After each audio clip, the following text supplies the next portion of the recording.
franquette. On va partir ça. Je pense qu'on peut partir ça de même. Drette de même. Drette de même. On va commencer par dire aux filles des gamines d'enlever les clous de la table. Il y a des clous qui sortent. D'après moi, moi, je suis vacciné tétanos, là, mais je suppose être correct. Ça serait de ça. On commencera peut-être pas, ou peut-être. Ouais, moi, je laisserais ça. On laisse. Venez ici, il y a des clous sur les tables. C'est ça le message. Bienvenue au clou. Non, on va commencer par... On a des partenaires avec le podcast qui nous aident financièrement, puis pour le lieu, des choses comme ça. On va faire le tour rapidement. Premièrement, pour le lieu, on est au Café Les Gamines, à Stoneham. Fait que super de beaux petits cafés. La bouffe, d'ailleurs, est excellente. Ils font des genres de repas sur gaufres, là, des déjeuners, des choses comme ça, mais c'est vraiment écœurant, là. Fait que à venir essayer, le café est très bon aussi. Fait que merci pour le lieu, pour les enregistrements. Après ça, on a pour la bière Hochelag, Vox Populi, Deux Frères et Glutenberg qui nous fournissent dans le fond la bière pour le podcast. Si vous en voulez d'ailleurs. Ah oui, on peut en prendre. Absolument, elle n'est pas juste là pour. Parfait, ça. Fait que, elle est à vous. Température un peu pièce là, quand même. Puis sinon, on a deux partenaires, je dirais, majeurs qui nous aident financièrement dans l'expérience podcast en P47. Le premier, c'est canadabeast.com. Dans le fond, Canadabeast, ça vient d'un ancien collègue dans P47, c'est Alexandre Lemrise. C'est un gars de Québec qui a racheté, en fait, l'entreprise canadabeast.com. C'est quoi, dans le fond? C'est des vêtements en coton, 100% en coton. C'est une entreprise familiale en fait du Portugal qui produit le coton, fait que c'est fait fabriqué de manière éthique. Sont vraiment super de qualité, sont faits épais. Ils font un chandail, ils font des hoodies. Je répète souvent le hoodie, mais je l'ai eu avec moi un petit peu. Puis tu le sens, là, il est lourd. Là, tu vois que c'est pas un hoodie que tu as pendant 2 ans puis qui va trouer. Là. Fait que c'est absolument c'est un bon achat. On a déjà travaillé ensemble pour une entreprise qu'on nommera pas, mais dont la devise était acheter moins, acheter mieux. Oui. On connaît la devise, hein? Ah oui, je sais pas si ça existe encore aujourd'hui, mais c'est ça, Canadabeast, acheter moins, acheter mieux. Ouais. Fait que canadabeast.com. Fait que, en tout cas, vous devrez faire un petit tour pour regarder ça. Ouais, puis tel des vrais influenceurs, on est supporté aussi par endorphine.ca. Ouais. Endorphine, là, c'est ceux qui ils ont les plateformes de réservation en ligne, Sentier du Moulin, en P47, à peu près tout le monde les a. Fait que Pascal d'Endorphine nous a donné un peu quelques sous là, pour faire la promotion. La promotion. Puis Endorphine, dans le fond, c'est une plateforme de réservation en ligne qui permet de gérer ses billets, ça peut être des billets de ski, exemple, là, mais ça peut être il y a beaucoup de trucs de vélo, ça peut être des événements. Puis la force de ces plateformes-là, c'est que sur ton site web, tu n'as pas besoin de développer quelque chose de transactionnel, c'est eux qui le font, là, qui le font à ta place. Tu n'as pas besoin de payer des développeurs ou tout gérer ton truc transactionnel. Endorphine.ca. Excellent. Ouais. Là, ce qui est drôle, c'est quand Julien m'a dit on va voir Raymond puis Philippe, je connais même pas ton nom de famille d'ailleurs. Philippe Gauthier. Excellent. Pour parler de votre trip de vélo, moi j'avais fait aucune recherche, comme zéro au courant de votre patente, fait que je vais probablement beaucoup écouter puis lancer des petites questions sur le fly là-dessus. Là. Peut-être on commence tout le temps par comme les gens se présentent là, en commençant, fait que peut-être un à la suite de l'autre. Bon, mon nom c'est Raymond Lavoie. Pratique le vélo de montagne depuis longtemps. Puis j'ai découvert un peu le bikepacking grâce un peu à mon collègue Philippe avec qui je travaille présentement. Fait que ça a fait de ça un long voyage qu'on s'est payé cet été pour notre premier trip de bikepacking. Ouais, belle fun. Puis Philippe. De mon côté, Philippe Gauthier. Je suis un gars de Québec. J'ai passé comme les 25 dernières années dans l'Ouest. C'est là que j'ai connu pour la première fois la trail qu'on va parler aujourd'hui. C'était quelque chose qui était populaire depuis quand même assez longtemps. Puis c'était comme sur ma bucket list. Là. C'est quelque chose que je voulais faire. Puis c'est ça, en rencontrant Raymond, je m'étais dit que j'avais trouvé peut-être un bon partenaire pour embarquer dans cette aventure-là. Un fou pour embarquer avec lui.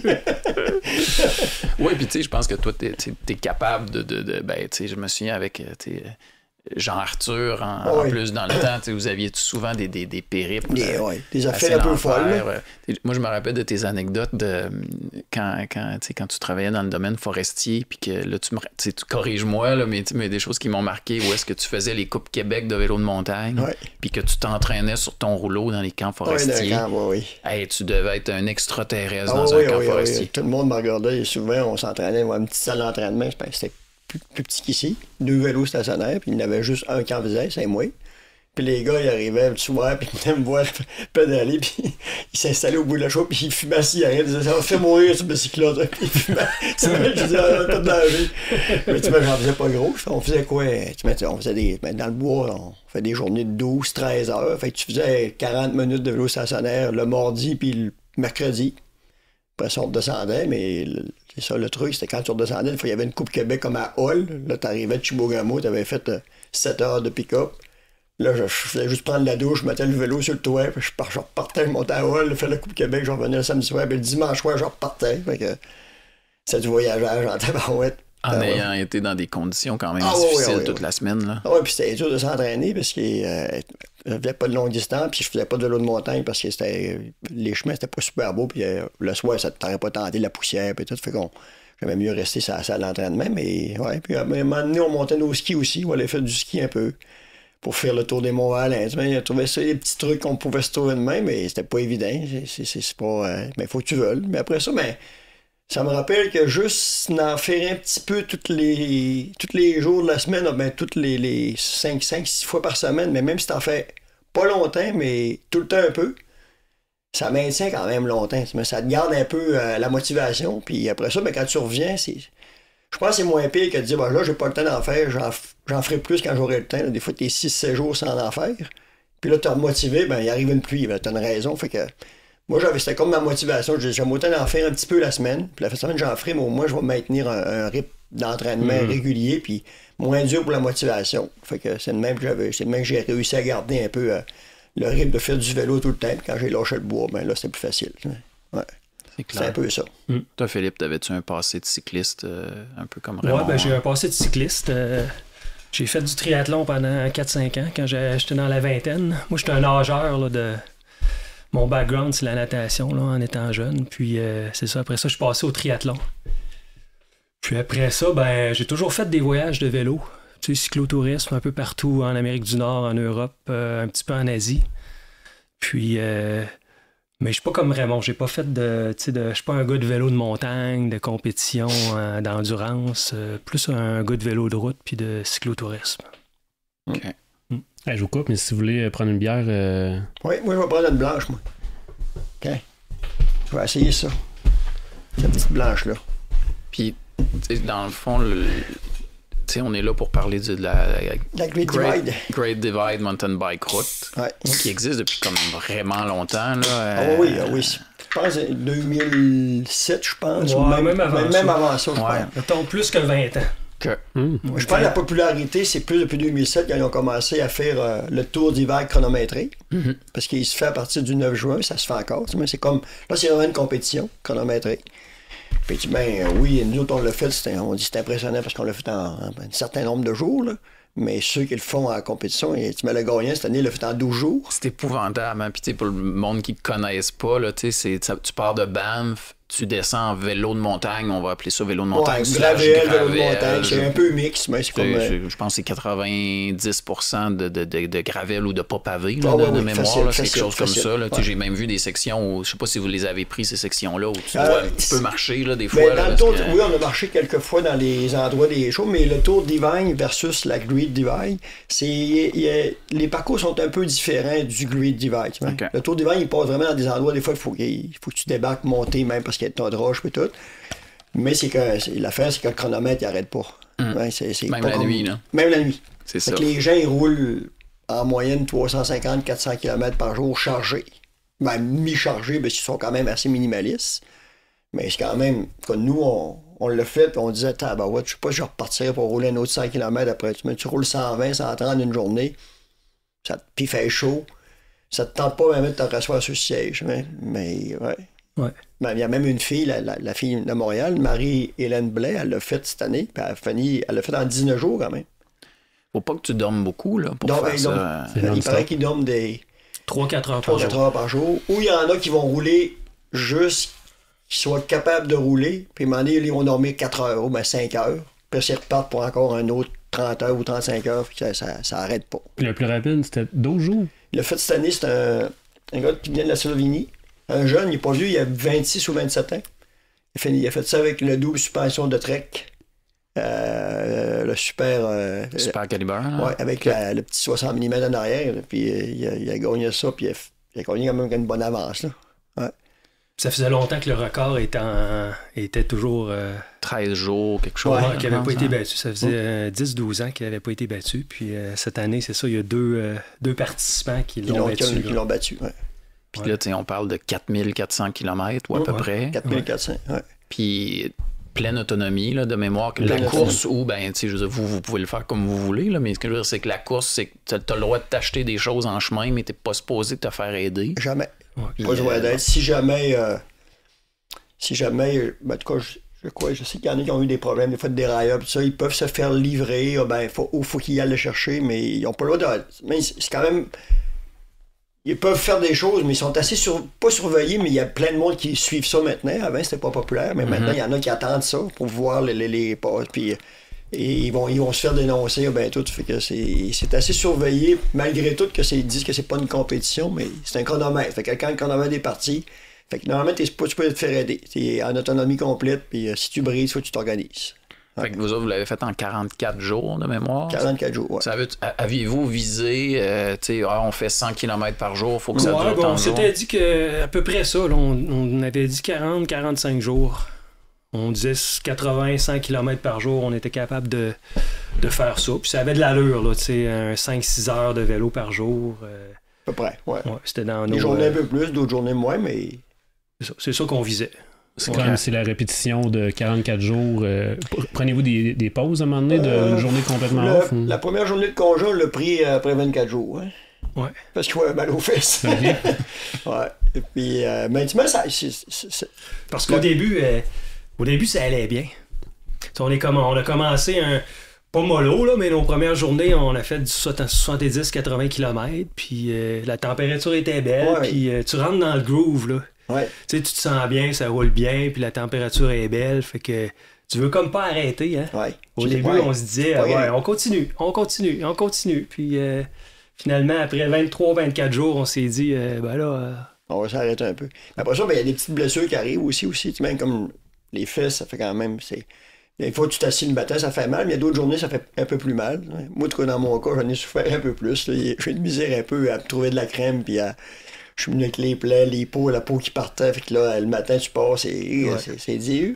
Mais finalement, tranquillement, on va dire, on va prendre une journée de congé, puis peut-être ça va replacer un peu chaud. On va trouver une crème à base de mouton qui coûte à peu près 4 pièces américaines. Puis là, Philippe, il dit, je pense que ça va faire. C'est marqué analgésique, puis ça, on va l'essayer.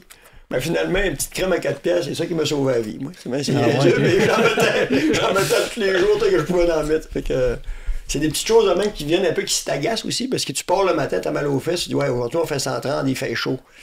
Puis souvent, le problème, c'est quand tu pars avec 2 cuissards. Fait que, c'est ça, j'avais demandé, t'as sûrement pas 44 cuissards. 2 cuissards, 2 maillots. Ouais. Fait que souvent, tu le laves le soir, puis il y a des endroits, c'est assez humide. Hein. Fait que tu penses qu'il va sécher la nuit, mais t'arrives le matin, le lycra est sèche, mais le chamois n'est pas sèche.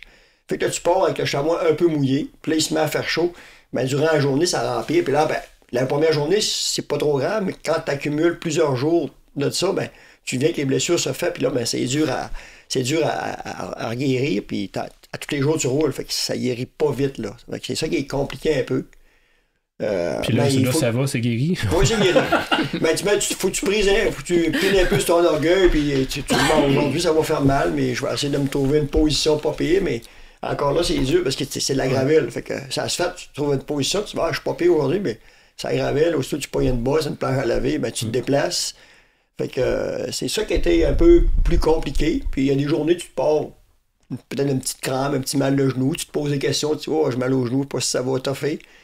Mais c'est niaiseux, le corps humain il s'habitue. Puis quand c'est pas de la vitesse, c'est juste du rodage. Hein. Puis quand tu te connais aussi, s'écouter, se connaître, puis à un moment donné, ça roulait, les journées roulaient, puis c'est pas ça qui était le plus difficile, c'est vraiment je pense que c'est l'alimentation, puis la bouffe, puis la chaleur, puis de gérer tout ça. C'est ça qui est un peu plus compliqué. Gérez-vous votre bouffe pour le 44 jours avec vous autres? Ben, vous avez Non, vraiment, t'achètes ta bouffe au fur et à mesure. Sinon, t'as du bagage, puis du bagage, puis du bagage. Parce que, tu sais, une des clés du succès là, pour ce trip-là, c'est d'avoir un vélo puis tes bagages qui soient relativement légers. Là. Ouais. Puis tu veux le faire dans un nombre de jours, tu sais, quand même raisonnable, là. C'est vraiment ça. Parce qu'on en a vu des gens qui étaient beaucoup plus chargés que nous. Mais tu sais, ils faisaient ça sur 100-120 jours. Là. Ils partaient au mois de juin, puis ils finissaient au mois de septembre. Là. Il y a plein de monde. Okay. Je te dirais, la majorité des gens qu'on a vus qui font pas la course là, sont autour de probablement 70-75 jours. Presque 3 mois. Ils roulent moins. 40-50 km par jour. Mais si tu veux rouler un 100-120 par jour... la clé, c'est vraiment de minimiser. Oui, puis ce qu'on s'est aperçu aussi, puisqu'on a quand même rencontré pas mal de gens sur la Great Divide, là, puis ce qu'on s'est aperçu, parce que nous autres, on a fait vraiment la vraie Great Divide, il nous a manqué 50 km parce qu'il y avait un feu de forêt. C'est bien, ouais, je peux te prendre mais il y a au moins, nous autres, on a calculé au moins 80% du monde qui font pas toute la vraie Great Divide. Ils prennent des shuttles, ou souvent, quand il y a mouillé un peu, parce qu'il comme il y a des places dans le désert, tu peux pas rouler s'il mouille 5 heures de temps, ça devient comme du ciment, puis ça colle après tes pneus, après tes chauds, puis les roues veulent pas tourner. Mais nous, on a attendu, des fois, on s'est parqué 2 jours de temps dans une place, un petit camp, on a dit, il a mouillé, on va attendre pour être sûr de tout faire le bon tracé. Mais il y en a qui ont dit, nous, on va prendre la route, fait qu'ils prennent les routes d'asphalte. Fait que là, souvent, des fois, ça coupe aussi. Des fois qu'on a 300 km à faire sa gravelle, ça se fait à 150. Fait qu'on s'est aperçu, souvent, il y en a qui partaient, on les voyait rouler, on disait qu'ils roulaient moins fort que nous autres, mais ils partaient après nous autres pour arriver dans les villes, et puis ils étaient avec nous autres, on va dire. Comment ça fait qu'ils arrivent avec nous autres? On comprenait pas trop au début, mais c'est ça, il y en a qui prennent un peu plus la route, puis quand aussitôt que c'est pas beau, ils mouillent un peu, ils commandent un shuttle, puis ils embarquent dans le shuttle, puis ils vont traverser à l'autre coin. Puis, question niaiseuse, mais tu sais, comme ceux qui le font vraiment en mode course, t'as-tu des genres de checkpoints, là? Tu sais, eux autres, peuvent-tu prendre des shortcuts aussi? Non, ils peuvent pas parce qu'ils ont une balise GPS. Ils ont une balise GPS. Ils suivis, là. Eux autres, ils peuvent pas du tout. Non. Mais quand tu le fais pas en course, ben c'est tes choix à toi. Tu fais bien ce que tu veux. C'est ça, exact. C'est comme le Français qui était avec nous autres, qui a roulé pendant 3 semaines. Mais il roulait le même rythme que nous autres, c'était le fun, parce qu'on s'est bien adonné, mais lui, il avait une date limite pour prendre son avion, puis il était rendu trop serré dans le temps quand on a arrêté 2 jours pour la pluie. Il s'est dit, je vais prendre la route, parce que je finaliserai pas la Great Divide. Fait qu'il a fait des bouts de route asphalte pour s'avancer dans son parcours pour être capable d'arriver à temps. Parce que pour ceux qui connaissent peut-être pas le trajet, c'est un trajet qui est quand même assez bien cartographié. Il n'y a pas de direction sur le trajet qui vont te dire, il n'y a pas de flèche, rien, là, mais tu peux acheter des cartes, tu peux acheter une trace GPX, là, puis mettre ça dans ton ordinateur, puis tu suis la trace dans le fond. Là. Fait que ça se fait relativement bien. Puis à l'intérieur du trajet, ben c'est ça, il y a des routes alternatives. Tu sais, ça peut être, mettons, des passes qui sont très difficiles, qui montent beaucoup, ben là, il va y avoir un trajet alternatif. Tu montes pas la passe. Tu restes dans la vallée, c'est la route pavée, tu sais. Fait qu'il y a quand même des choix. Fait que ça fait un trajet qui peut être accessible à, mettons, plus de gens, une gamme de personnes. T'as pas besoin d'être des super athlètes pour faire la grande majorité du trajet, là.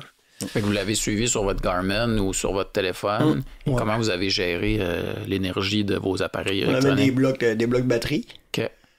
Puis il faut dire qu'à peu près à tous les 3-4 jours, on était capable de se recharger, parce que quand on sortait un peu des montagnes ou des déserts, fait qu'on rentrait en ville ou dans un petit village qui avait un motel ou de quoi, ben là, on louait. On couchait au motel, on chargeait. On chargeait notre bloc, on chargeait nos GPS. Mais quand on rentrait dans le désert, ben avec le bloc batterie, moi, j'étais capable de charger quasiment 3-4 fois mon cellulaire, puis j'avais mon GPS, puis j'avais même mon vélo, c'était avec un SRAM AXS, ça fait que je chargeais ma batterie à Paris avec ça. Je m'en allais dire, tu peux pas partir en AXS, mais non, tu me J'ai chargé sur 4400, je pense que j'ai chargé 6 fois ma batterie. T'avais-tu une batterie de spare dans tes bagages? Je n'ai jamais servi. Juste au cas où. Ouais, elle était dans mon sac au cas où. Ça t'en prend une. Oui, ça t'en prend une parce qu'elle peut pas. Jamais me suis servi. Parce que moi, ce que je faisais, c'est que je finissais ma journée. Le matin, avant de partir, je faisais juste peser sur mon piton. Puis quand je voyais que ma lumière était verte, j'ai OK, elle est correcte.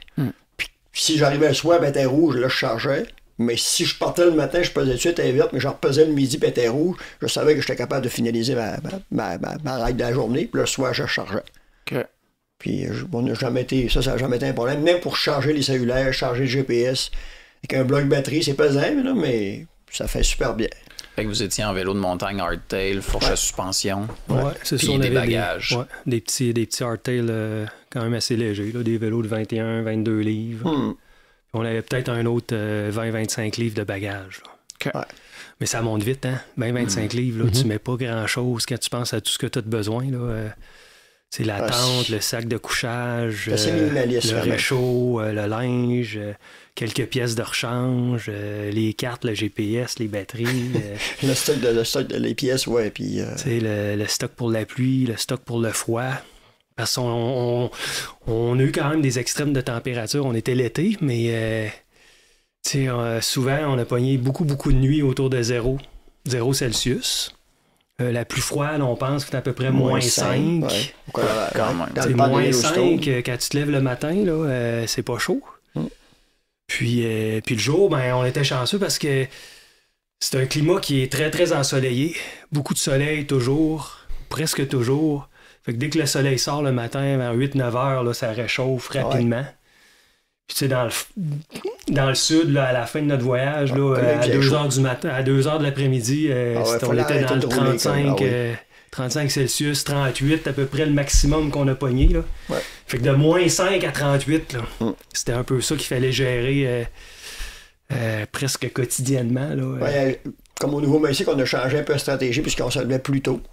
Puis on essayait de partir vers les 6h, 6h30 pour essayer de rouler jusqu'à 1h parce qu'on voulait pas aller. Puis aussi, c'est l'eau ici. Hein? Plus tu roules à chaleur, plus tu as besoin d'eau. Puis l'eau là-bas, c'est comme Philippe a déjà dit aussi, il a dit au Québec, on pense pas manquer d'eau. Là. Mais quand tu es au Nouveau-Mexique, tu es dans un désert, des fois tu es 300 km, tu n'as pas d'eau. Fait que il faut que tu gères comme il faut. Puis il faut pas que tu brises parce que tu brises, tu restes une journée de plus, mais si tu n'as pas de plus, fait que c'est de l'eau de plus. Fait que si tu n'as pas de l'eau pour 4 jours, tu as de l'eau 3 jours. Fait que c'est tout gérer l'eau, puis tu peux pas manquer d'eau parce qu'il fait tellement chaud que ça peut être problématique.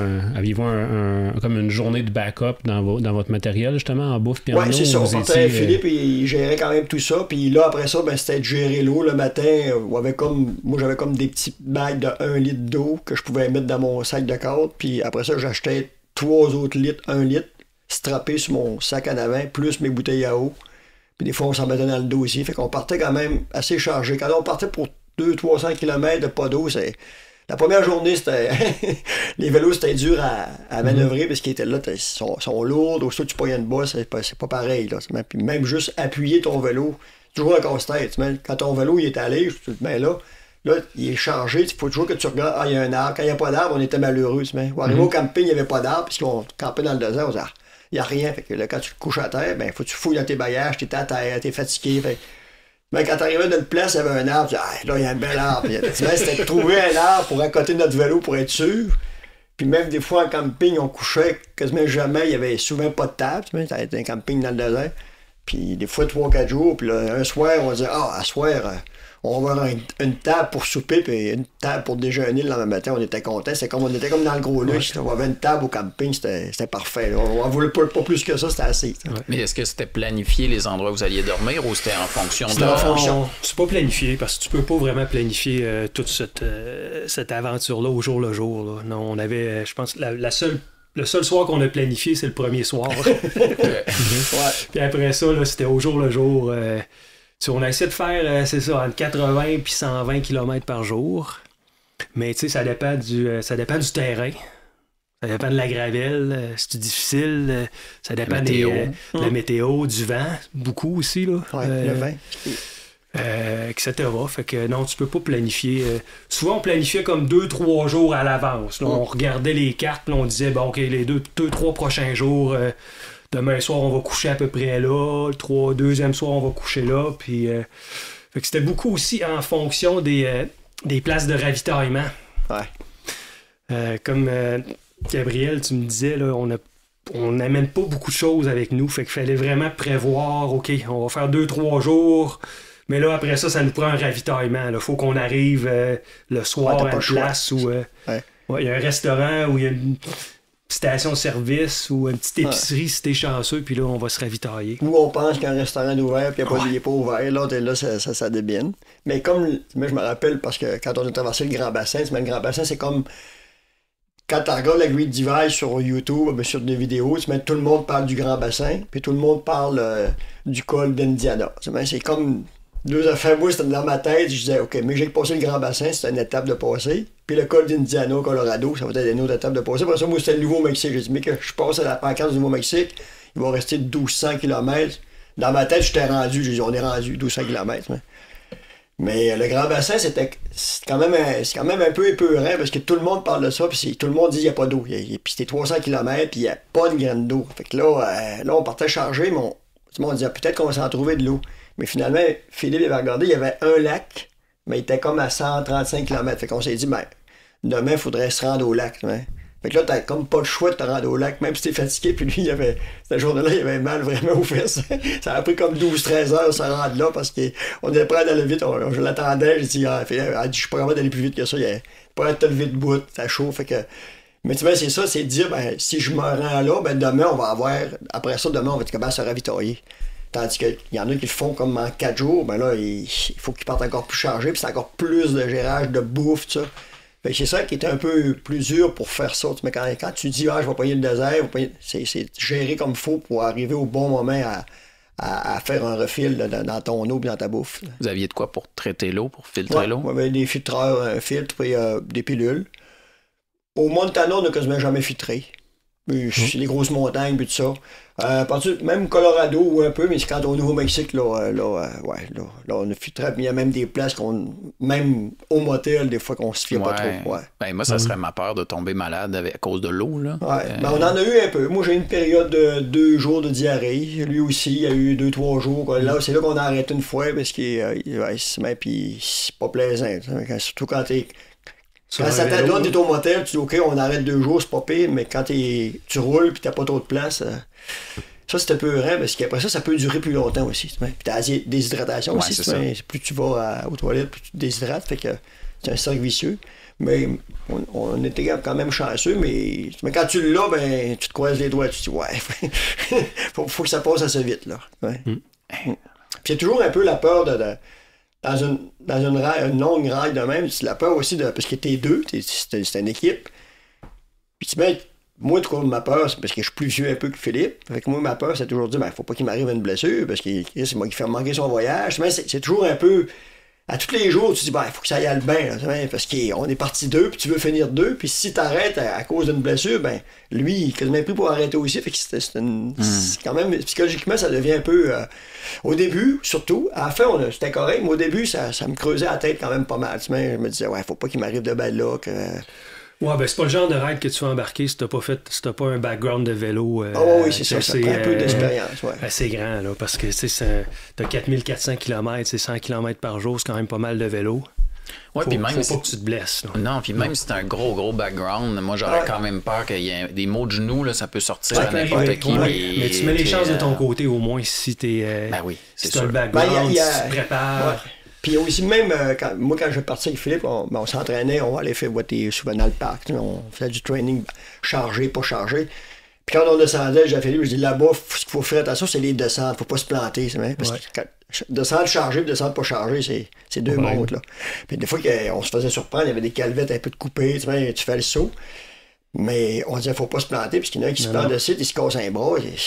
On se le répétait souvent, avant. Et là, il y a une grande descente, il faut faire attention. Mais on descend. C'est pas qu'on descendait un peu heureux, mais on était quand même toujours un peu sur nos gardes, un peu de pas prendre de risques.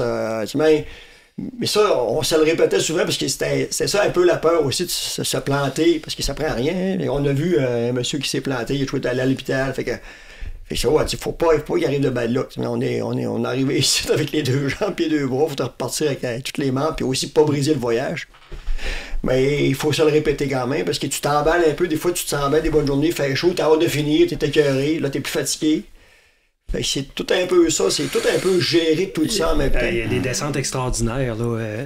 Tu sais, au Montana, on a fait au moins 4-5 descentes, je vous dirais, là, un bon 12-15 km. Là. Non-stop, là. Pas un coup de pédale, rien. Pas un coup de pédale, t'es dans une grosse montagne. On s'arrêtait, moi je venais fatigué là, du coup, puis les brins, il fallait s'arrêter. C'était quasiment plus fatigant les longues descentes que les longues montées. Parce que t'es chargé, t'es debout, t'es assis. On s'arrêtait, on disait, je vais me dégourdir un peu le coup, puis on repartait. Mais, ça, c'était dans les premières grandes descentes là, qu'on a eues à peu près après une semaine de voyage. Puis aussi au Colorado, on en a pogné plusieurs. Là. Puis là, les montagnes sont plus hautes, les descentes sont moins à pic. Fait que ça fait des descentes qui sont encore plus longues. Il y avait une descente, je pense qu'on a fait 25-30 km là, avant l'El Norte. Là. Ça arrêtait plus, on était tellement... on avait le sourire tendu jusqu'aux oreilles. Non, c'est des beaux, puis c'est des paysages aussi. Hein. Tu mets en vélo, même si tu descends, t'as le temps de tout voir.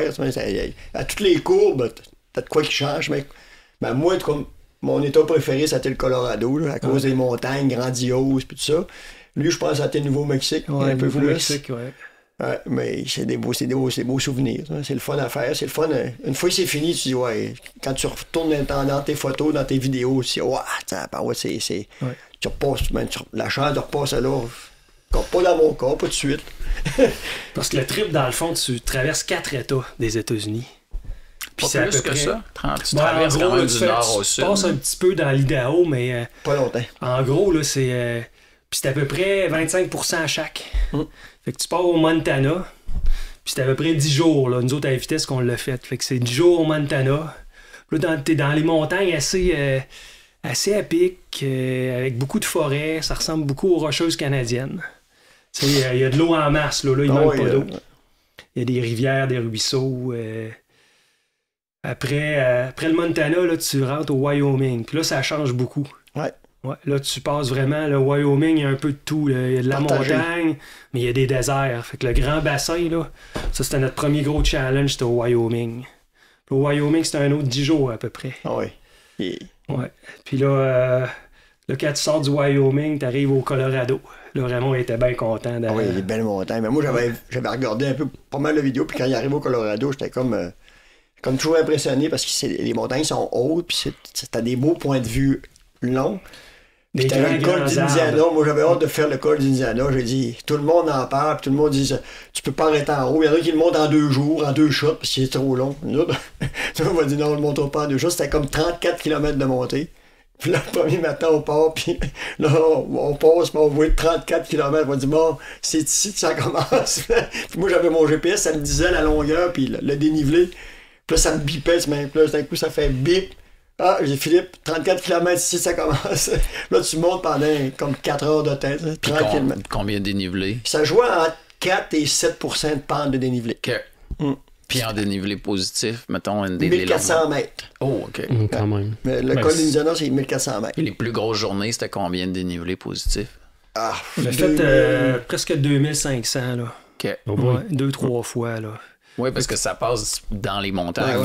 C'est pas une route qui passe dans le côté plein du centre des États-Unis. Non, t'es toujours dans les montagnes. Là. Fait que c'est toujours du up and down là, avec des petites sections de vallées. Mais parce qu'en moyenne, c'est ça, on avait 1500 mètres de dénivelé par 100 km. En moyenne. Okay.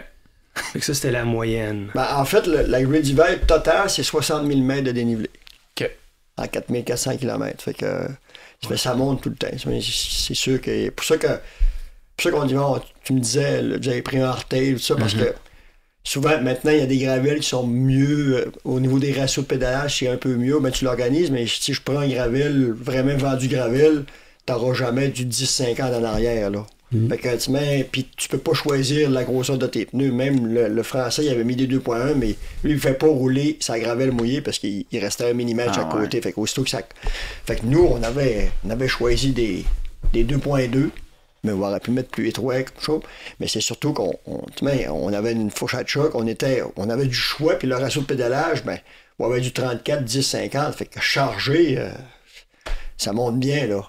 Fait que c'est pour ça que ça donne une chance énormément à avoir comme moi, je pense, pour un hardtail, pour faire cette sorte de voyageur avec beaucoup de dénivelé, t'es capable de mieux t'organiser avec un hardtail, avec une suspension qui barre, c'est plus relax, t'as plus de confort, puis c'est je pense au niveau du guidon, à cause des charges au guidon, des 14 litres ou des 17 litres, t'as plus de contrôle aussi avec un guidon droit flat bar. Dans les descentes aussi, Raymond, c'était plus facile d'avoir un flat bar là, qu'un C'est dur de descendre avec un gravel. Tu sais, moi, je découvre ça cette année. Là, puis je comprends les gens qui ont des suspensions sur leur gravel parce que quand ça brasse avec une descente de 15 km, là, quand il faut que tu breaks là, avec un drop bar. Là, parce qu'il t'as plus de force dans les mains. Même Fabrice, le français, il avait un Canon. Puis lui, il avait quand même bien organisé son affaire. Il y avait une 30 en avant, puis il y avait 10-46, je pense, quelque chose de même, qu'il avait tout changé. Puis, il s'était posé des gros pneus, puis il s'était posé une potence de suspension, puis un poteau de sel de suspension. Mais encore là, lui, il nous trouvait malade à descendre. Mais nous, on trouvait qu'on ne s'en allait pas vite, mais il n'était jamais capable de nous suivre parce qu'il avait peur. Puis même dans la petite technique, il avait une misère un peu. En plus, peut-être qu'il est moins habile, mais. Il avait mal au cou, il avait mal aux mains aussi. Ah oui, mais effectivement, c'est sûr, tu as une petite suspension qui est absurde, mais ça paraît presque pas pour avoir des roches de main. Fait que c'est ça qui est un peu l'avantage du RT dans ces sortes de voyages-là. Vous avez traîné quoi côté mécanique? Chambre à air, des rayons. Une pompe. Une pompe. On a des outils. On avait des patchs.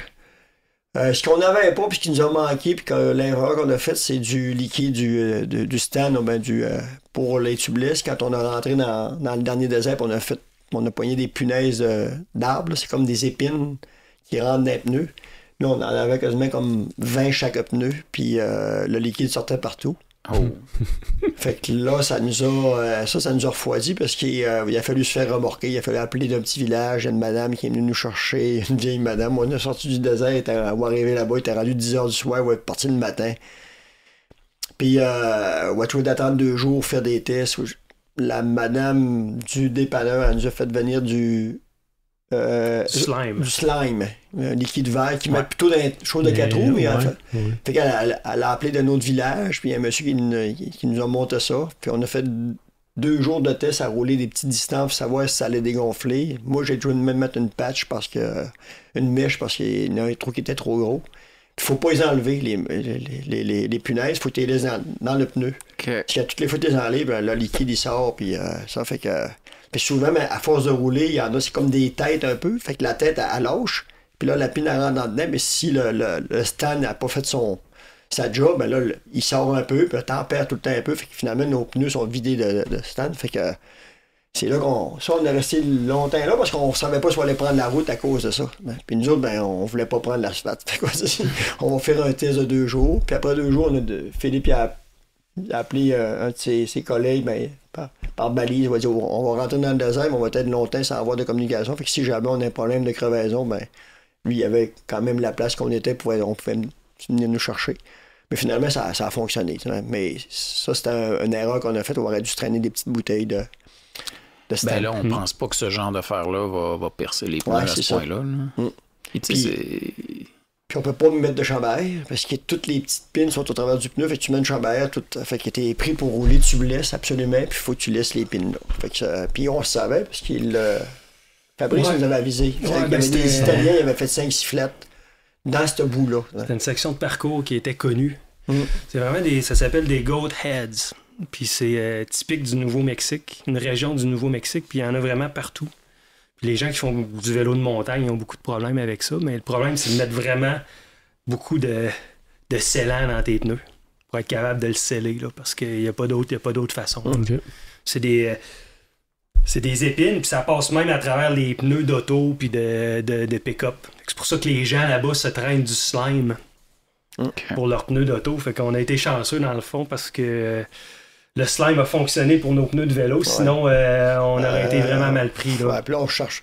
À un moment donné, on voulait se faire venir des pneus chez Amazon. Ouais, on va changer nos pneus. Là, la livraison, c'était compliqué. Fait que... c'était 3-4 jours au moins d'attente. Ouais, ça, c'est un peu tannant. Hein, puis... Tu te ramasses beaucoup dans des petits villages, puis il n'y a pas de shop de vélo. Ils veulent t'aider, mais ils n'ont rien.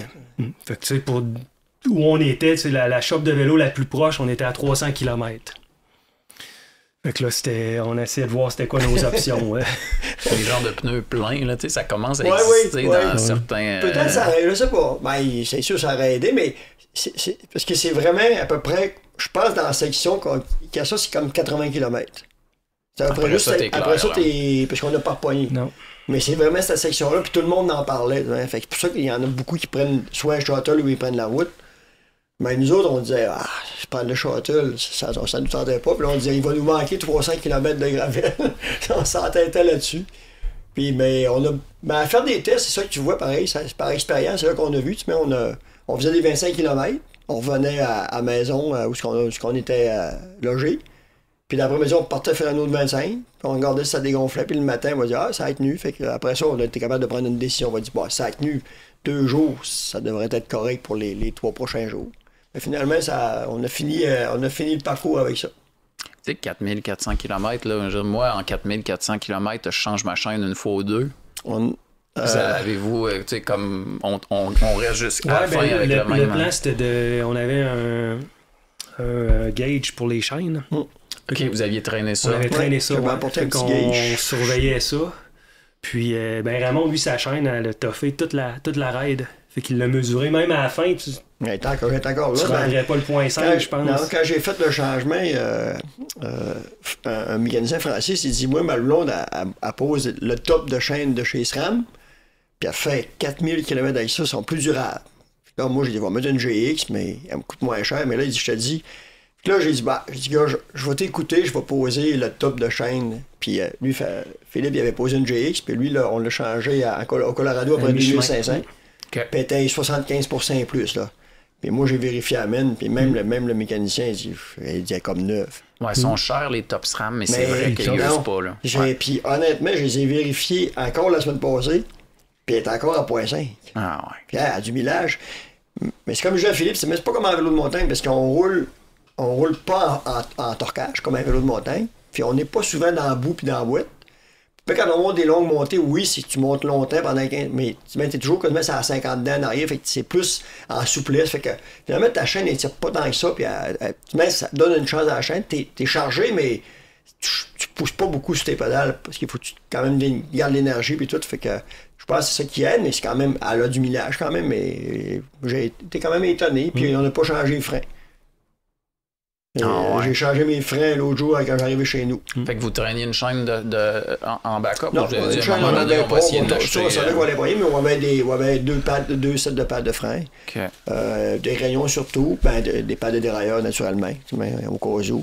Puis moi, j'avais apporté des petites vis aussi, des fois comme des shifters, dérailleurs, ils prennent une petite vis. Mais des micro-vis que t'as de misère à trouver, mais que tu peux en parler une fois par 3 ans, puis là, ça arrive dans ton voyage. Fait que je m'étais fait un petit setup de petites vis pour un peu toutes les petites vis qu'on peut répéter puis qui peut causer problème. Fait que de même, ça t'a fait un petit bagage là-dessus. Les bruits mécaniques qu'on a vu le plus d'autres cyclistes sur le tour, c'était des rimes. Ouais. Des rimes perforées. Les jantes. À cause du poids, pis ça, ouais, c'est vrai. Ouais. Puis après ça aussi, les porte-bagages. Il y a quand même pas mal de monde, je te dirais au moins 50% qui partent avec des porte-bagages, puis des sacoches plus genre cyclotourisme. Là. Peut-être pas aussi grosses, mais en tout cas un porte-bagages. Puis ça, c'est vraiment rough. Là. Fait que ça, tu voyais vraiment beaucoup de gens qui avaient des vis. Il y en a qui raboutaient avec un collet et tout, mais il y en a qui avaient de misère à finir. Même... on en a vu quelques-uns qui ont les porte-bagages vraiment maganés. Ils se demandaient si ça allait finir avec ça. Là. Ouais. Il doit y avoir toutes sortes de types de vélos aussi. Toutes sortes. Pas tout le monde qui arrive avec un vélo très dispendieux pour faire ça. On a vu, toutes sortes de monde aussi. La plupart des gens sont bien équipés quand même. Oui. Ouais. On a vu un monsieur, il y avait quoi? Il y avait un genre de gros vélo avec des pneus de 3 pouces, puis genre de... Un vélo cargo. Un vélo cargo, là. Avec le petit panneau solaire en arrière. Il faisait la Great Divide. Il était parti... Lui, c'était un 3 mois, justement. Oui, même là, plus que ça. 120 jours. Il était parti un petit bout, là, mais il était pas pressé. Puis on a rencontré un monsieur, il avait vendu sa maison. Il s'était débarrassé de tout ça, puis il était parti faire la Great Divide, mais après ça, il continuait, il savait pas ce qu'il allait. Mais en voyage, même un peu nowhere, n'importe quoi. Il y en a qui le font en 2 ans, il y en a qui le font en 3 ans. On a rencontré un couple, il avait 70 ans. Il finissait parce que c'était leur 2e année. Fait qu'il l'avait coupé en 2. Tu vois, étonnamment, tu vois des filles qui sont tout seules, là. Puis il y en a une qui a fini le soir, arrivée à une mouillée, arrivée le soir à 9h de sa ride de la journée avec une petite frontale, ben tout ça, dans un chemin de gravel. Dans le Montana, puis tout ça, il y a du grizzly, là. Ben, ils roulent là-dessus, les gens, ils s'en vont, puis... ouais, c'est quand même un peu surprenant de voir le nombre de personnes qui font ça, puis qui viennent un peu de tous les pays aussi. Tu sais, on a vu des Allemands, la Slovénie, Australie, Nouvelle-Zélande. Okay. Wow. Ouais. Mais la météo, ça doit être dur par bout. Tu sais, comment tu fais pour... Tu sais, je sais pas si ça a été beau tout le temps, là, mais il faut quand même... Il doit y avoir des journées où tu finis à noirceur puis qu'il mouille... On n'a pas fini. On a fini une fois à noirceur. Mais la beauté de voyager dans cette partie-là du monde, c'est qu'il fait beau. OK. C'est un climat qui est très sec. Il n'y a pas beaucoup de précipitations. Puis, c'est ça. En général, là, il fait beau. C'est sûr que les vents, ça peut changer. Sur 44 jours, vous n'avez pas eu la moitié de pluie. 44 jours, je te dis, on a Deux jours. On a mis 3 jours de pluie. Deux jours de pluie. Okay. On a mis notre impair, je pense, 2 fois à peu près. Pas souvent. Puis la plupart du temps, il fait beau. Là. Il n'y a presque pas de nuages. C'est vraiment... Le climat est... C'est les vents, mais comme lui, Philippe, il a son GPS que tu peux aller chercher. Même si tu n'as pas de signal, il peut aller chercher la météo. Fait que souvent, le soir, il regarde la météo pour le lendemain. Puis aussi, les vents, quel côté ils vont être. Parce que c'est sûr que tu rentres dans un désert, tu rentres avec un vent de face, tu dis, je vais attendre une journée. Là. Ça donne rien à t'envoyer là-dedans. Ouais. Mais ça n'a pas trop arrivé souvent. Il y a une fois qu'on a hésité de partir parce qu'il y avait un gros vent de face. Puis finalement, on va se dire, on va partir pareil. Puis ça a comme tourné dans la journée. Puis ça. Mais tu mets notre collègue qui a fini, il a pogné un vent de face pour finir à El Paso. Puis il était sur la route, puis c'était plat. Puis il a fini avec une moyenne de 15 km/h. Ça y a pris... Et ça y a pris du temps à faire 70 km, qu'il dit. Vous faisiez ça quelle moyenne à peu près? Entre 15-18 km de moyenne. OK. En moyenne. C'est pas mal ça qu'on a roulé. Hein? On regardait, c'était pas mal ça. Okay. Ben, tiens, 1500 de moyenne par jour. Ouais, puis c'est fou parce que moi, j'ai pas roulé chargé souvent avant. Mais quand t'arrives à une belle grande descente, des fois que ton vélo est un genre de petit step, donne 2 bons coups de pédale, puis des fois, tu fais juste swinger le step. Mais quand tu arrives chargé, le vélo de chargé, il arrive en bas, il est comme il meurt là. Tu es tout de suite rendu à Grosier, puis ça avance pas. Fait que c'est ça qui est un peu différent. Mais non, ça dans l'ensemble, c'était correct. Là, il y a l'air d'avoir beaucoup de monde qui le font en solo, mais tu sais, y a-tu comme... croisez-vous des groupes aussi de temps en temps, ou c'est pas tout 2 personnes, une personne? Des groupes, non. On n'a pas de gros groupes, mais il y a des gens qui se regroupent. Tu sais, il y a beaucoup de gens qui partent solo, puis ils vont rencontrer du monde sur la trail. Puis il faut que tu roules avec du monde, tu sais, qui roule à peu près à la même vitesse que toi, c'est ça. Puis là, tu vois, au fur et à mesure, on voyait des petits groupes là, qui s'aggloméraient ensemble. Là. Mais tu sais, c'est des groupes de 4, 5, 6 personnes, là. Puis, tu sais, les gens sont assez indépendants aussi, là. Tu sais, ils peuvent rester avec un groupe pendant une semaine, puis après ça, ils vont repartir. Ouais. Tu sais, ils disent, moi, il y en a même aussi qui sont un groupe, puis il y en a 2 qui partent à 20 autres parce qu'ils sont prêts. Puis là, ils les rattrapent, puis ils s'envoient le soir, mais des fois, ils s'envoient 3 jours plus tard. Mais c'est vrai, c'est vraiment... c'est pas... C'est vraiment solitaire un peu, puis souvent à 2. Mais moi, j'ai été étonné qu'il y avait quand même pas mal de monde tout seul qui font ça. Ouais.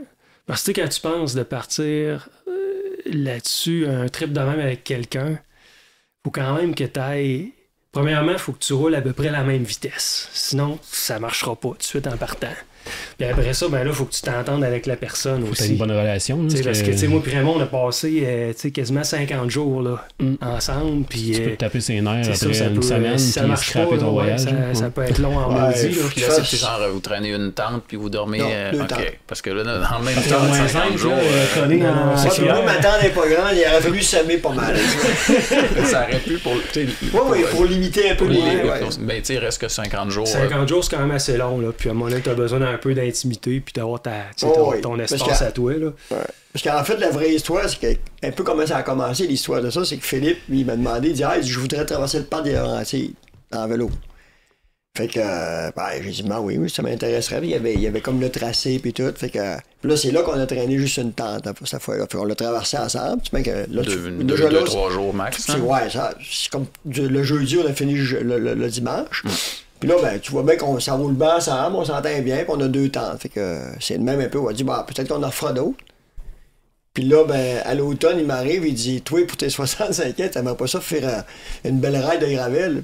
J'ai dit, oui, ça m'intéressait. Mais moi, dans ma tête, j'ai dit, peut-être le Vermont, parce qu'il y a quand même, au Vermont, il y a comme Il y en a une, c'est comme la tournée des brasseries qui part même de l'Estrie, puis tu peux aller au Vermont, ça fait comme un 700-800 km. Ça serait une belle ride, mais. Moi, je connaissais la Great Divide, pareil, tu vois. Là, il dit, je vais penser à ça, je vais t'arriver avec le tracé, tu vois. Là, au bout de 3-4 jours, il dit, je sais ce qu'on va faire. Je dis, ah oui. Il dit, la Great Divide. Et là, je me suis sur le banc, je dis, la Great Divide, ouais, mais là, c'est pas une petite trail de gravel, ça, là. Oui, c'est 4400 km. J'ai dit, ouais. Ça se fait bien. Là, j'ai dit, ouais, là, je peux pas te dire ça tout de suite.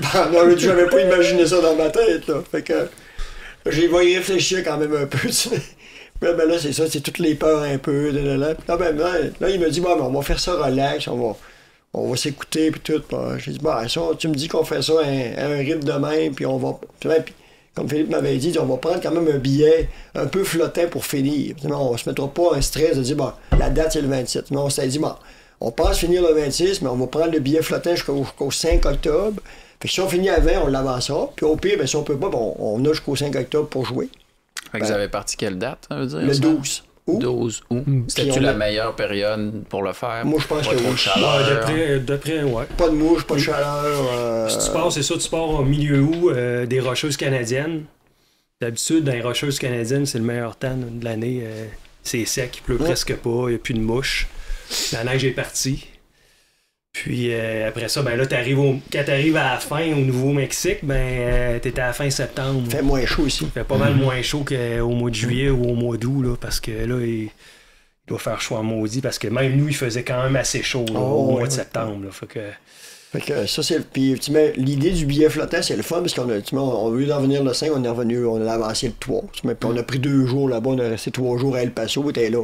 Mais on a fini comme le 30, puis on aurait pu s'en revenir peut-être le 31 ou le 1er, mais là, on a appelé, puis Philippe dit, on est capable de changer nos billets, puis ça coûte pas tellement plus cher, fait qu'on dit, OK, on s'en revient plus de bonne heure. Mais ça, c'est le fun, parce que ça donne. C'est moins stressant que comme Fabrice, lui, il était pris pour arriver le 26, son billet, c'est le 27, fait qu'il n'y avait plus de jeu pendant tout, là. Puis quand tu calcules tout, tu dis, ben là, il faut que je fasse 150 par jour.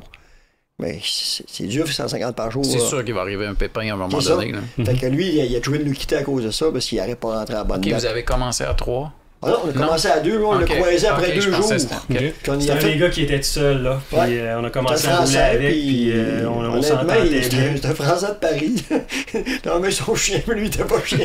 Non, mais on s'en allait bien avec, parce qu'il roulait comme nous autres, puis il était super cool, puis il était équipé aussi. Il y avait une GoPro. Il y avait son... une caméra 360. 360, puis il y avait un drone. Et boy. Puis c'était un informaticien. OK. Fait que lui, il avait tout ça installé à quelque part, puis c'est pour ça qu'il va nous envoyer pas mal de vidéos quand on va faire une petite conférence au printemps, là, mais lui, il a pris plein de vidéos de nous autres, en dissentant les parcours, mais lui, il avait juste à peser sur le piton, puis il filmait, tu vois. Puis son drone, il l'a pas sorti souvent, par exemple. Hein? Il l'a fait une fois ou 2. Faut que tu prennes le temps de le gérer, le drone. Ça. Là. Mais il était quand même équipé, le gars, puis il connaissait bien l'informatique. Puis en plus, il était bon ses parcours. Tu sais, une fois, il a été 3 semaines avec nous autres, puis ça a pas été dur de supporter. Il était vraiment cool, vraiment smart, mais il y avait un moment donné où il a trouvé de quitter à cause de ça, parce que là, il y avait moins de temps, puis nous autres, on arrêtait 2 jours à cause de la pluie. Puis lui, il n'y avait plus de jeu. Il dit, moi, je peux plus, il faut que je parte. Fait que vous avez quand même bien géré. Nécessairement, il n'y a personne qui roule exactement la même vitesse. Puis souvent, c'est plus dur pour celui qui roule un peu moins vite parce que tu penses toujours à l'autre que si tu roules moins vite, tu pousses nécessairement un petit peu trop tout le temps. Ouais. Fait que ça, vous avez pas. Rouler plus vite, tu dis, ben, regarde, moi, c'est plus relax pour moi, mais quand c'est le contraire, tu peux être au-dessus de ce que tu... On s'entendait bien, je parle là-dessus. On n'a pas eu de problème. Lui, il roulait plus vite que moi sur les plats. Moi, je roulais un petit peu plus vite que lui dans les montées, mais tu mets même pas, c'est juste, tu prends. Juste pas moi, j'avais un beat de même que je me sentais bien là-dedans, mais honnêtement, ça a jamais. On arrivait en haut, on mettait le pied à terre, on buvait de l'eau un peu, on arrivait, on repartait, on disait OK. Mais ça n'a pas été dur de s'organiser pour la vitesse puis le tempo. Mais c'est sûr, comme Phil dit, tu pognes quelqu'un qui est vraiment plus lent, mais trop rapide, ben, c'est sûr que ça ne marchera pas. C'est impossible. Pas sur une longue distance de même. Les distances sont trop longues, puis tu vas t'épuiser. Aussi la même philosophie un peu de voyage. Là. T'as un peu le... tu veux pas être trop strict non plus dans « OK, ben moi je veux que ça se passe de même », mais il faut quand même que tu aies une certaine entente avec ton partenaire, que les balises de comment on va travailler ensemble. Ça a bien été aussi. Ouais, puis le but aussi, c'est que quand tu viens de ton voyage, faut pas que tu arrives avec une mauvaise expérience, t'as plus le goût de faire ça. Moi, j'ai le contraire, j'ai le goût d'en faire d'autres, puis même si ça, là, hier, je finissais le parcours, parce que j'aimerais ça faire un petit Great Divide Québec, là. J'ai commencé le parcours hier, j'ai descendu au Bas-Saguenay par les sentiers, je suis remonté, puis là, ça me donnerait à peu près 750 km, là. Et ça serait une belle boucle, vraiment une belle boucle. Fait que, faut aller la tester, mais c'est sûr que j'aimerais ça la mettre en marche, là. D'ici un an, là, en 2026, là, ça serait le fun de la mettre sur GPX, puis le monde pourrait downloader ça, puis il pourrait partir, puis tu fais ça comme tu veux. Y a-tu quelqu'un qui est. Parce que c'est quand même 4400 km, c'est connu. Y a-tu quelqu'un qui gère un semi-droit de passage ou tu sais, c'est. Pas en tout. Non. Ben, tu sais, il y a l'organisation qui a créé la route, là. C'est là, l'ACA, American Cycling Association. Puis eux autres, ils vendent des cartes. La Great Divide. La Great Divide, mais aussi, ils ont d'autres trajets aussi, là. C'est plus du cyclotourisme, là, mais... Mais c'est toujours dans des chemins qui sont publics, National Forest, beaucoup. Ouais, c'est pas mal, je te dirais, la grande majorité, c'est des chemins publics, là. Il y a quelques petites portions de chemins privés. Qui ont demandé, il y a quelqu'un qui a demandé, c'est ça. Ils ont des ententes. Puis le parcours change un peu, là. D'année en année, il va changer un petit peu. Mais en général, c'est les grands cols, Indiana, le grand bassin, il y a des choses qui changeront pas, c'est sûr. Là. C'était-tu compliqué des fois parce que tu peux pas. Tu peux t'arrêter n'importe où puis tu dis t'es-tu assez en forêt puis assez loin puis tu regardes moi cette nuit ça va être là. C'est ça qui est extraordinaire dans cette région-là, c'est que je dirais il y a au moins 70% du trajet qui est sur ça s'appelle des National Forests ou des BLM, Bureau of Land Management. Puis à l'intérieur de ces terres-là, tu peux camper où tu veux. Ouais. Il n'y a pas de restriction. Ton VR puis tu dors où tu veux. Il n'y a pas de restriction, alors c'est ça. Puis je te dirais même, quelquefois aussi, à cause du ravitaillement, on a presque pas le choix, il fallait aller camper. On se ramassait à camper pas loin d'une petite ville, un petit village. Là. Mais tu sais, les gens sont tellement des petites communautés, puis eux autres, voir passer des bicycles, ben ça amène un peu de business. Fait qu'ils sont comme vraiment quand même assez accueillants là, pour les cyclistes, les campeurs. Au niveau M. Capitone, la madame que tu as appelée, qui avait un petit dépanneur et un petit resto, lui, quand il a appelé, il a testé, puis il dit on est dans le désert, on a des problèmes de crevaison, puis ça. Puis il dit on fait la Great Divide. La Great Divide, comme elle disait, elle dit depuis que la Great Divide passe à Piton, c'est comme le dernier village avant d'embarquer, puis quasiment tout le monde arrête là. Puis il passe 800 cyclistes, ça fait que tout le monde arrête de manger, soit souper ou déjeuner à son restaurant. Fait qu'imagine pas 800 cyclistes de plus. Fait qu'elle dépend du monde, puis c'est que ça. La madame qui est venue nous chercher, on l'a payé, mais dans sa tête à elle voit pas rien à payer. Là. Ça fait partie de la Great Divide. Fait que c'est surprenant. Puis on a arrêté dans des petits centres communautaires. C'est comme des petits villages. Il y a à peu près comme 10 maisons. Il y a un petit centre communautaire. Il y avait un monsieur qui était là. Il nous a dit on peut coucher là, il n'y a aucun problème. Puis même le soir, il est revenu nous inviter parce qu'il dit je fais cuire de la saucisse, je fais des hot dogs. Puis il restait dans le milieu d'un champ de nowhere avec une cour à scrap tout autour de lui. Puis il nous a fait des hot dogs. On était bienvenus chez eux. Là. Fait que c'est là que tu vois, ils n'ont pas d'argent, ils sont bien faux, mais ils voient passer du monde. Puis ça lui fait une discussion, puis un peu ce qu'on devient, puis l'expérience, puis tout. Fait que ils sont bien. La Great Divide, c'est comme populaire. Là. On a passé dans des villes, on passait chargé. Puis il y avait tout le monde dans sa galerie, puis ils applaudissaient. Ils nous voyaient passer. Hey, Great Divide! Ah oui, c'est ça. Ouais, c'est un mot qui est connu, puis les gens, je pense qu'ils aiment ça, qu'on passe au travers de leur ville, village, ça leur fait du monde, puis ils disent, ils sont dans notre pays. Avez-vous réussi à manger comme vous vouliez, ou il y a eu des journées où ça a fini d'un souper au jour? Ouais, c'est pas un trajet gastronomique, c'est ça. Non, c'est pas... on arrivait à se restaurer quand même assez bien. Quand on arrivait dans une ville, là, ça faisait 2-3 jours qu'on mangeait des tacos avec du beurre de pinot puis du Nutella. On arrivait en ville, on était contents. On allait manger un bon steak d'habitude. Oui, steak, hamburger, frites. On a mangé en base. Ça, je disais, j'ai jamais pris de Coca-Cola puis mangé de frites de même de ma vie. Mais là, le besoin était... t'as faim. Puis tu manges à ta faim, oui. À la fin, Moi, je mangeais plus à la fin, puis je pense que j'aurais mangé plus que ça. J'en ai manqué un peu. Je suis plus dans les énergies, puisque je suis revenu je suis parti à 157, je suis revenu après à 141 livres. Ah ouais. Fait que, ouais, les cuissards étaient aérants, puis les culottes étaient grandes. Tu commences à manquer, puis tu manges, mais on dirait que t'es quand même pas de t'emplir, ça. Moi, ça, j'ai à Philippe, j'ai dit, moi, manger un Big Mac, là, puis j'en mangeais un, puis j'étais plein. Là, j'en mangeais deux, j'allais marcher 6 croquettes, puis mais je me retenais encore dans les recherches 6 autres. Fait que t'as comme pas de fond, parce que t'as puisé dans les énergies, puis là, ben, t'as besoin de remplir les... Tu sais, c'était pas rare qu'on avait souvent les 2-3 jours que tu sais, les seuls ravitaillements qu'on avait, c'était des stations-service. Là. Fait que tu sais, c'était des. T'as pas 10 000 choix, là. Tu sais, c'est des barres de chocolat, des chips, des petits sandwichs des fois, des cannes. C'est souvent, c'était des cannes, hein, des cannes de... Des cannes de thon, des cannes de sardines, avec du taco. Puis du beurre, ouais. T'as l'impression que tout ce que tu fais, c'est manger des calories pour être capable de continuer. C'est sûr, hein. Ce qui est dur, c'est que tu dis, va s'emporter ça. Alors, je peux pas me traîner ça, tu mets ça. Mais c'est toujours la chaleur. Puis s'il y a des choses, comme à la fin, au début, on s'achetait comme des muffins à lait puis des bagels. Mais tu mets un sac de 6 bagels, ça prend plus de place qu'un matelas. Alors, on s'est dit, non, ça marche pas. Là, les tacos, c'était parfait, parce qu'on achetait ça par sac de 20 ou de 25.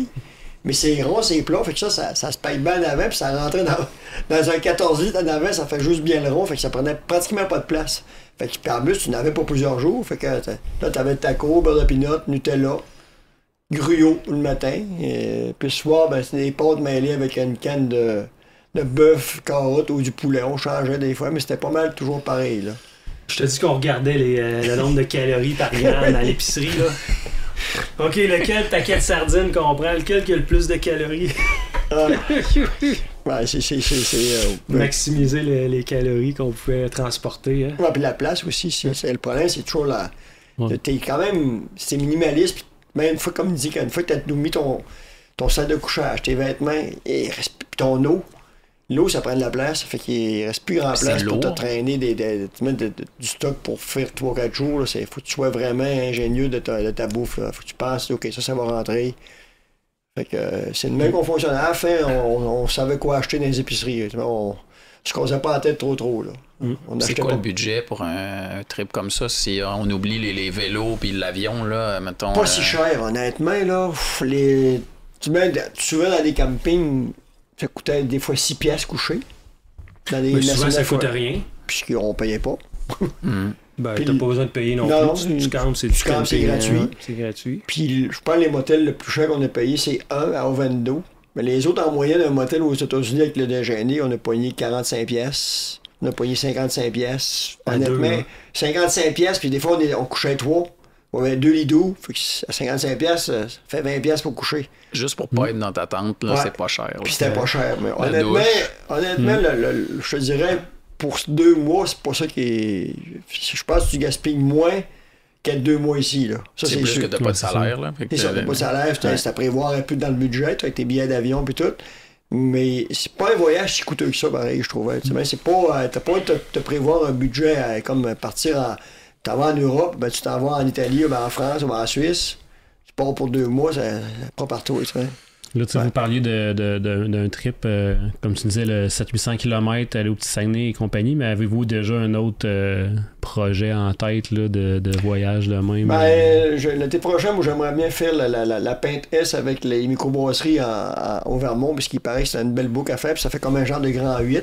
Fait que c'est pas des grosses organisations à faire. Puis en même temps, ben, c'est un tracé de 700-800 km. Puis moi, c'est ce que j'aimerais un peu implanter, un tracé pas de 4000 km, mais 800 km, je pense que t'es pas obligé de le faire dans la même année, puis t'es pas obligé de le faire d'une claque, tu peux le faire en 2 shots. Puis aussi, ben, le but, c'est toujours de passer aussi dans... Ce qui est que la Great Divide a fait connaître des petits villages. Moi, mon idée, c'était de partir, parce que le parc des Laurentides, t'as des chemins à Pifénie, puis ça réunit le Saguenay et Charlevoix. Fait que...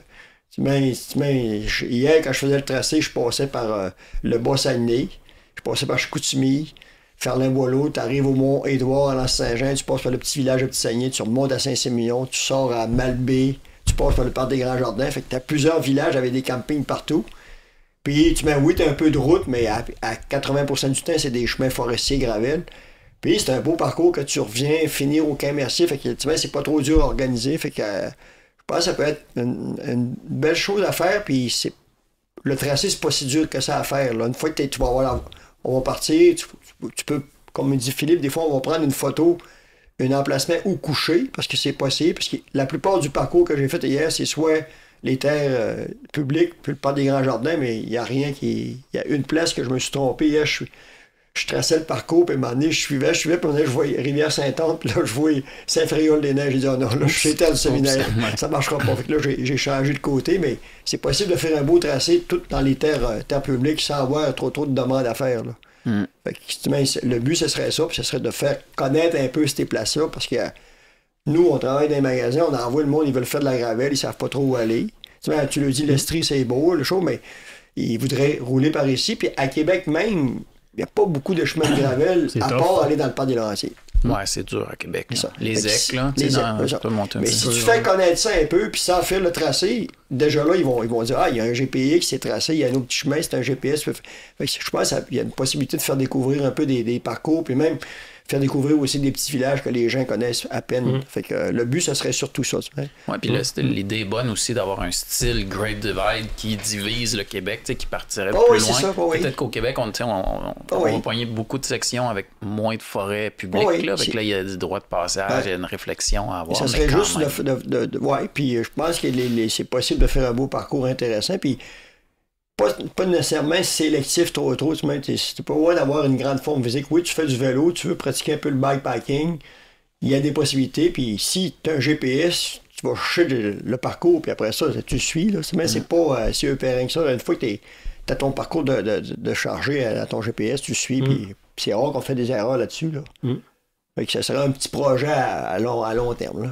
Aviez-vous un backup? Tu parles de GPS. Aviez-vous un backup carte au cas où? Oui, absolument. Okay. Ouais. Carte boussole au cas où? Carte. Ouais. Carte. Puis ça aussi, c'est le fun d'avoir la carte pour planifier tes 2-3 prochains jours. Là. Tu sais, peut-être 2-3 jours en avance. Je sais que tu peux le faire sur ton téléphone aussi, mais moi, j'aimais ça, avoir les cartes papier. Là. Voir aussi, là, on pouvait voir le trajet, mais tu pouvais voir aussi un peu à l'extérieur du trajet, dans quelle montagne t'étais. Que ça donnait des informations intéressantes. Oui, puis ça fait une meilleure planification aussi pour ta journée du lendemain, parce que tu vois le dénivelé. Mais là, tu le regardes, ça va monter, mais sur la carte, tu vois vraiment les lignes de dénivelé. Fait que là, ça te donne une meilleure idée aussi, puis à quelle distance qu'on va avoir. C'est niaiseux, mais c'est important. Tu m'as pogné un col de 30 km à 100 km, on m'a pogné un col à 20 km. Tu gères pas pareil. Là. Ça, c'était le fun pour ça. Je savais qu'on allait les avoir, les cols, puis les gérer comme il faut aussi. Oui. Fait que, non, c'était ça. Ça faisait partie des cartes, c'était le fun d'avoir ça aussi. Good. Ben, je pense que c'était super intéressant. À moins que vous ayez d'autres anecdotes qu'on n'a pas pensé ou d'autres trucs. Ouais, on a pogné des anecdotes, c'est pas. On a couché dans des places horribles, puis on a pris des douches, des douches pleines avec les douches pleines d'araignées, puis il y a des places d'animaux. Ouais, on a croisé, on a vu un grizzly. Ben ça, c'est un peu stressant pareil, parce que tu te promènes toujours avec le bee spray dans tes poches. Tout le BC, le Montana, le Wyoming, c'est quand même. Puis tu vois des crottes, tu vois des. La nuit, là, me semble que tu dois dormir stressé un peu. Ben, il y a des boîtes pas mal quand même pour ça, tu sais, mais il y a des boîtes partout. Fait que les gens là-bas, ils sont tellement informés, c'est Grizzly, que tu arrives à un camping organisé, il y a des boîtes. Okay. Hein? Mais quand tu couches dans un camping pas organisé, ben là, c'est toi qu'il faut qu'il s'organise. Mais tu sais, toi, t'es pas d'une boîte. Non, faut pas être obligé de bouffe dans ta tente, ni dans ton slip, ni dans ton vélo, puis il faut que la bouffe soit dans les airs. Fait que, il y a ça à gérer un peu. Pour là-bas, au Nouveau-Mexique, il y en a qui nous ont parlé des serpents, on en a vu. On est venu sur la route, on a vu une tarentule, mais c'est pas ça qui a été le plus dangereux. Ben, c'est sûr que les grizzlies, on voit beaucoup de pancartes de grizzlies, puis t'es averti quasiment à tous les terrains de camping, puis même, tu rentres dans une place, tu vois une photo de grizzly, c'est toujours prendre garde, faire attention, c'est la bouffe, c'est beaucoup de gens qui ont peur de ça, surtout les Européens, là. Quand ils commencent, ils leur parlent un peu, ils sont au début au Canada, là, puis là, ils font rien que te parler des grizzlies, des ours, mais Tu sais, quand tu penses à ça, 700-800 personnes qui font ça à chaque année, la Great Divide. Puis, il y a eu un cas, en tout cas, c'est ça qu'ils disent, il y a une personne qui a été attaquée par un grizzly, par un ours. Je sais même pas si c'est un grizzly. Okay. Elle avait laissé de la bouffe dans sa par un ours en 20 quelques années. Là. Fait que, bon, là, il faut que tu penses à ça, que tu dis, ben, les chances sont de mon côté. Là, si je fais moindrement attention. Là, ouais, c'est ça. Faut pas que tu aies plus peur que tu as besoin, là, je pense, pour ça. Puis, tu sais, des animaux, il y en a plein, mais on n'en voit pas tant que ça. Tu vois des chevreuils, tu vois beaucoup d'oiseaux, des aigles, des hérons, toutes sortes d'oiseaux. Beaucoup de vaches. Puis beaucoup de vaches, ouais. Parce que là-bas, aux États-Unis, il n'y a comme pas de clôture, fait que les vaches sont en pleine liberté, puis c'est des grandes prairies. Fait que des fois, on descendait les côtes, 3-4 vaches en milieu du chemin. On lâchait un cri, c'était au safe, mais ça, on a vu plein. Des bisons. Des antilopes. Ouais. Mais tu sais, des animaux qui ont l'air menaçants. Les loups, les soirs, on a entendu quelques fois des loups hurler. Ouais, ou loups coyotes. Là, ouais, mais quand t'es fatigué, c'est pas ça qui est énervant. Non, c'est pas, comme disait Philippe, c'est... Mais le monde, moi, souvent, je vais dans le parc des Laurentides, puis on dit, ah ouais, t'es allé, t'as-tu vu des ours? Mais le monde, il pense qu'on voit des ours à toutes les fois qu'on va dans... Je dis, moi, ça fait... Depuis qu'on est allés ensemble, hein, on a vu un ornial, mais on n'a jamais rien vu. Non, puis les ours, tu sais, on parle pas au grizzly, mais l'ours, il a tellement peur de toi. C'est un prédateur, puis c'est juste... C'est sûr que si t'arrives au printemps, t'arrives entre les petits, puis tu fais exprès, ben ça peut causer problème. Mais quand tu fais attention, puis t'es rendu au milieu de l'été, là, tu peux rouler sans problème. C'est pas ça qui va t'arrêter. Là. On a déjà été pris avec Jonathan Pajot, là, que tu connais, entre la mère puis les petits. Ouais, ça c'est... Puis, même là, la mère, elle se tenait loin debout sur ses pattes, elle nous regardait, puis elle venait même pas vers nous. Fait c'est vraiment une bad luck, mais c'est pour ça qu'on dit ça. Puis les autres noirs avec les grizzlies là-bas, mettons que... Pas trop stressant. Non, c'est pas même bête, là, mais moi je pense que le monde, ils se font croire comme de quoi qu'ils voient des bêtes, mais c'est pas... T'en vois pas de bêtes. Les autres peuvent te voir, mais toi, t'es vois pas. Non, tu sais, moi je dirais en gros, c'est une ride là, vraiment qui est quand même assez accessible là, à plein de monde ici du Québec. Là. Comme on a dit, ça coûte pas super cher à faire non plus. Ou en pire d'en faire des sections aussi. Ou en faire des sections. Je veux dire, moi, il y a un 1000 km qui m'intéresse. Si t'es plus limité dans le temps, c'est plus le temps. Tu sais, ça te prend au minimum là, 1 mois et demi, je te dirais, presque 2 mois avec le voyagement. Là. Mais tu sais, ça fait un trip qui est vraiment intéressant. Tu traverses une grande partie du continent. Tu passes par vraiment plein d'écosystèmes différents, des paysages, là. Moi, c'était une chose qui m'a surpris le plus, là, c'est que à chaque jour, les paysages étaient changeants. Ouais, différents. Tu sais, même à l'intérieur du Wyoming, il y a des déserts, il y a des montagnes, il y a des forêts. Tu sais, c'est vraiment différent. Les formations rocheuses, quand tu arrives au Nouveau-Mexique, là, c'est complètement capoté. Là. C'était des choses que tu vois pas ici. Un petit peu géologue, là, à tous les tournants, là, tu vois des formations incroyables. Colorado, tu as des montagnes extraordinaires avec des pins, des mélèzes de combien énorme. Ça ressemblait à des plantations, mais tu roulais des fois pendant 15-20 km, c'était des gros pins. Mais c'était. Tu jouais cette plantation, puis tu voyais le chemin qui roulait au-dehors de ça, là, tu dis, ça se peut pas que je roule là-dedans. Ouais. Tu sais, des fois, on se lève le matin, puis t'as pas le goût de partir, là, quand c'est jour numéro 33, là. T'es là, ouais, OK, ça me tente-tu de faire un 100 km de vélo aujourd'hui? Mais là, dès qu'on embarquait sur nos vélos... on faisait de tout, on disait, on était partis, là. On commençait à être émerveillés, là, puis ça arrête pas, là. Puis ça n'a pas arrêté jusqu'à la fin, là. Le dernier jour, on était encore émerveillés, mais là, finir au Nouveau-Mexique aussi, c'est que c'est dépaysant de ici. Là. Moi, j'étais un fan de Breaking Bad ou Better Call Saul. Puis moi, je rêve de ces coins-là. C'est dépaysant, là. Puis tu dis même au Nouveau-Mexique... je vais être 1000 km là-dedans, ça va se ressembler pas mal. Non, c'est différent.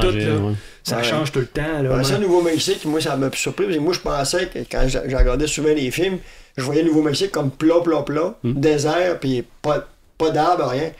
Mais pas du tout. On a pogné des forêts, des montagnes super belles, c'était beau. Honnêtement, c'était quasiment une partie des plus accidentées du voyage, là, une partie du Nouveau-Mexique, là, des montagnes abruptes, là, ça montait. Des bons pourcentages. Oui, des bonnes descentes, puis on descendait longtemps aussi, mais des vrais petits cols, comme en Europe. Plus, là, ça ressemblait plus à l'Europe pour les cols. C'était drôle, mais c'était en lacet. Ouais. Ça, c'était un peu... On a resté un peu surpris de voir ça, mais c'était beau. Mais c'était un autre décor aussi. C'est à faire. À refaire. Un gros merci. Ouais. Pour Ben, vrai, merci à vous. ça a passé en 5 minutes. On dirait qu'on a jasé 5-10 minutes. Là, puis ça donne vraiment le goût. Là. Moi, j'ai jamais fait de bikepacking, mais mon Dieu, ça... Vous avez sûrement en plus une couple de photos intéressantes. Là. On pourrait, là, c'est beau d'en parler, mais on pourrait... mais qu'on poste avec l'Instagram, on pourrait faire un petit post avec un photos. Ce serait le fun. Ouais. Montrer la chose un peu. Moi, c'est niaiseux, on ça me dit a rien plein aussi, de photos et de vidéos, mais c'est ça le but, c'est qu'on veut faire ça. Quand même, au début, on disait, peut-être, mais quand on vient chez Demis, on ferait un petit rassemblage de chums, puis là, ben, ça a pris comme un autre ampleur. Quand on a passé à la TV, là, le monde nous appelait, vous allez vous ouvrir une conférence, puis là, moi je veux y aller, puis je veux y aller. Puis là, on va dire, on va dire qu'on va s'organiser une conférence plus au printemps. Un de nos chums qui fait, je sais pas si tu connais Simon Cahouette, oui. Simon, non? Je sais qui. Non, il fait une petite compagnie maintenant, puis il fait du montage, mais il fait aussi des petits films un peu, puis tout. Fait que, puis moi, je le connais bien. Fait qu'il il veut nous faire un montage, photo, vidéo, musique. Puis au printemps, on veut faire une petite conférence avec toutes les photos, les vidéos, puis expliquer un peu le bikepacking. Puis surtout les gens qui savent pas trop quoi acheter, c'est comment s'organiser, puis c'est quoi qui est le mieux, c'est quoi l'équipement. C'est juste donner un peu d'informations pour un peu faire découvrir, parce qu'il y a plein de monde qui viennent, mais ils savent pas trop comment acheter ou quoi, mais au moins avec ça, on est capable de donner une petite soirée d'informations avec même, on veut charger les vélos un peu, emporter nos vélos, puis les charger comme on a parti. Fait que ça va donner un peu une idée aux gens de voir comment est-ce qu'on était chargé, puis quoi qu'on met dans nos bagages, qu'il y a plein du stock qui rentre dans pas grand-chose, pareil. Oui, puis c'est une petite conférence, là, si vous montez un 30 minutes là, pour aller dans des congrès ou des places de même, là, pour en avoir magasiné, moi, pour un congrès dernièrement, ça serait super vendeur, ça. Retenez ça, puis c'est très payant. Très payant. Oh oui. Ben, c'est sûr qu'on va essayer de faire de quoi de bien, puis c'est sûr qu'on dit on va prendre notre temps, on va faire un beau montage, puis là aussi, de plus en plus, il y a du monde qui nous demande quelle date ça va être, puis nous autres, on veut y aller, puis fait qu'il y en a qui appellent, puis veulent s'acheter des vélos. Puis comme l'autre jour, il y a un gars qui est venu, puis il avait vu notre reportage, puis il dit vous en parler, on veut faire une petite conférence. Ben là, il m'a laissé son numéro de téléphone, il dit nous, on est 2, puis on commence à faire du bikepacking, fait qu'on voudrait venir, fait que ça s'accumule, fait on va essayer de prendre notre temps de le faire comme il faut, faire une belle présentation, puis aussi donner le goût aux gens de dire c'est possible de le faire, vous n'êtes pas obligé d'aller. Nous, on a fait ça, mais il y a d'autres endroits qui c'est possible de le faire, puis c'est déjà carté, puis c'est possible de télécharger les parcours, fait que tout est là. C'est juste de faire un peu, donner un peu d'informations. Cool, on va être là. Gros merci. On va faire ça, nous, en pluguant faut repluguer un peu nos commanditaires. On peut pas nous le visser tout de suite, on va attendre, sinon ça va faire plein de bruit. Ça fait pliquer la catac. Un coup. Juste au cas où, pas qu'il tombe. Non, il est correct. Fait que, on remercie encore les gamines pour le lieu de merci les gamines. Oui, on va venir manger puis prendre un bon café aux gamines. Ben oui, certain. Puis c'est fait en format plus causerie. Causer un peu votre truc. Je suis sûr qu'il serait déjà super ouverte ici à faire des soirées pour ça. Là. Fait que, intéressant. Dans son idée. Merci à Hochelag, Vox Populi, deux frères. J'ai en train de rusher, Glutenberg pour l'alcool, puis sinon, nos deux partenaires plus financiers, Canada Beast, comme je comptais, c'est les vêtements en coton de notre ami Alex Lemrise et Endorphine.ca. Endorphine.ca pour plateforme de réservement en ligne, tout ça. Réservation en ligne. Bravo à vous deux, c'est fun. Moi, c'est Caroline qui m'avait parlé de ça, mais je n'étais pas trop au courant de podcast où je m'écoute un peu, mais pas ça, mais je trouve que c'est une bonne idée, puis c'est on s'amuse, là. On a un podcast de chez nous. Oui, on a une communauté. On a quand même pas mal d'écoute, là, en tout cas, assez pour qu'on ait du plaisir. Un épisode par mois, on se met pas trop de pression. On fait ça bénévolement. C'est le fun de jaser. Oui, ça fait découvrir d'autres petites choses aussi. C'est ça. C'est bien, non? C'est une très bonne idée. Bravo, les gars. Merci beaucoup.